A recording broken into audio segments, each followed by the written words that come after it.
കഴിഞ്ഞ ആഴ്ചകളിലെല്ലാം നമ്മുടെ ചർച്ചിൽ തന്നെ അന്വേഷണം നടത്തി നിവൃത്തിയില്ലാത്ത, മരുന്ന് മേടിക്കാൻ പൈസയില്ലാത്ത, ആഹാരത്തിന് വകയില്ലാത്ത ഒത്തിരി വിധവമാർ നമ്മുടെ ഈ ചർച്ചിനകത്തിരിപ്പുണ്ടായിരുന്നു. അവർ ഓഫറിങ് കൊടുക്കാറുണ്ട്, അവർക്ക് കിട്ടുന്നതിലൊരു അംശം സഭയ്ക്ക് കൊടുക്കാറുണ്ട്.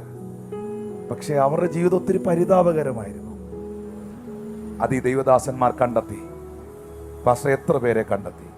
65 നിർധനരായിട്ടുള്ള വിധവകൾക്കാണ് നമ്മൾ ഇതിനകത്തുനിന്ന് കണ്ടെത്തി. ഈ ആയിരക്കണക്കിന് ജനങ്ങൾ കൂടിയിരിക്കുന്ന ഈ കൂട്ടത്തിൽ നിന്ന് കണ്ടെത്തി.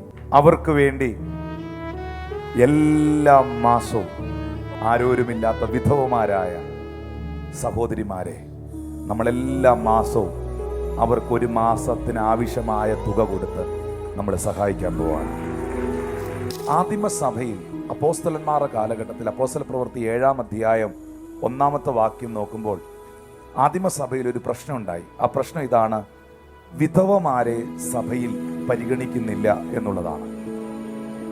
മറ്റുള്ള എല്ലാ ആളുകളെയും, കുട്ടികളെ പരിഗണിക്കുന്നു, യൗവനക്കാർക്ക് വേണ്ടി യൂത്ത് മീറ്റിംഗ് ഉണ്ട്, മറ്റുള്ള എല്ലാ പ്രോഗ്രാമുകളും സഭയിൽ നടക്കുന്നുണ്ട്, വീടില്ലാത്തവർക്ക് വീട് കെട്ടിക്കൊടുക്കുന്നു, അങ്ങനെ എല്ലാ കാര്യങ്ങളും ഫങ്ഷൻ ചെയ്യുന്നുണ്ട്. പക്ഷെ വിഡോസ് ആയിട്ടുള്ള, ഭർത്താവ് മരിച്ചുപോയ, മക്കൾ ഉപേക്ഷിച്ച, ആരോരും ഇല്ലാത്ത, ഏകാന്തതകളിൽ ജീവിക്കുന്ന, ജോലി ചെയ്യാൻ കഴിയാത്ത ഒത്തിരി വിധവമാർ നമുക്ക് ചുറ്റും നമ്മുടെ ദേശങ്ങളിലുണ്ട്. കർത്താവിൻ്റെ ആത്മാവിനോട് പറഞ്ഞു, എനിക്കറിയാം പരിമിതികൾ നിനക്കാണുള്ളത്, പക്ഷെ എനിക്ക് പരിധിയില്ല, എനിക്ക് പരിമിതികളില്ല. നീ ഈ കാര്യത്തിൽ സ്റ്റെപ്പ് വയ്ക്കണം. ഞാനൊന്നും പിന്നെ കർത്താവ് എന്നോടൊരു കാര്യം പറഞ്ഞാൽ എൻ്റെ കഴിവിൻ്റെ പരമാവധി ഞാനത് ചെയ്യാൻ ശ്രമിക്കും. നിങ്ങളും കൂടെ എൻ്റെ കൂടെ ഒന്നിച്ച് നിൽക്കുമ്പോൾ അതങ്ങ് നടക്കും. നിങ്ങൾ ഈ ഒരു പ്രോത്സാഹനമാണ്, ഈ ഒരു പ്രാർത്ഥനയാണ്. നിങ്ങളില്ലെങ്കിൽ ഈ സഭയില്ല, നിങ്ങളില്ലെങ്കിൽ ഈ ചർച്ചയില്ല, നിങ്ങളില്ലെങ്കിൽ ഈ ആരാധനയില്ല, നിങ്ങളില്ലെങ്കിൽ ഈ ഉണർവില്ല, നിങ്ങളില്ലെങ്കിൽ ഞാൻ ആരോട് പ്രസംഗിക്കും, നിങ്ങളില്ലെങ്കിൽ ഇവർ പാടാൻ എന്തിന് പ്ലാറ്റ്ഫോമിൽ കയറുന്നു? You are the blessing. ഈ കഴിഞ്ഞ ആഴ്ചകളിലെല്ലാം നമ്മുടെ ചർച്ചിൽ തന്നെ അന്വേഷണം നടത്തി നിവൃത്തിയില്ലാത്ത, മരുന്ന് മേടിക്കാൻ പൈസയില്ലാത്ത, ആഹാരത്തിന് വകയില്ലാത്ത ഒത്തിരി വിധവമാർ നമ്മുടെ ഈ ചർച്ചിനകത്തിരിപ്പുണ്ടായിരുന്നു. അവർ ഓഫറിങ് കൊടുക്കാറുണ്ട്, അവർക്ക് കിട്ടുന്നതിലൊരു അംശം സഭയ്ക്ക് കൊടുക്കാറുണ്ട്. പക്ഷെ അവരുടെ ജീവിതം ഒത്തിരി പരിതാപകരമായിരുന്നു. അത് ഈ ദൈവദാസന്മാർ കണ്ടെത്തി. പാസ്റ്റർ എത്ര പേരെ കണ്ടെത്തി?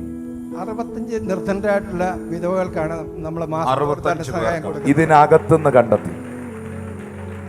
ഈ ആയിരക്കണക്കിന് ജനങ്ങൾ കൂടിയിരിക്കുന്ന ഈ കൂട്ടത്തിൽ നിന്ന് കണ്ടെത്തി. അവർക്ക് വേണ്ടി എല്ലാ മാസവും ആരോരുമില്ലാത്ത വിധവമാരായ സഹോദരിമാരെ നമ്മളെല്ലാ മാസവും അവർക്കൊരു മാസത്തിന് ആവശ്യമായ തുക കൊടുത്ത് നമ്മളെ സഹായിക്കാൻ പോവാണ്.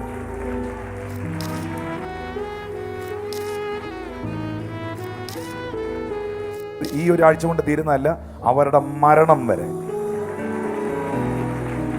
അല്ലെങ്കിൽ കർത്താവിന്റെ വരവ് വരെ ഈ കാര്യം സഭ ചെയ്യും.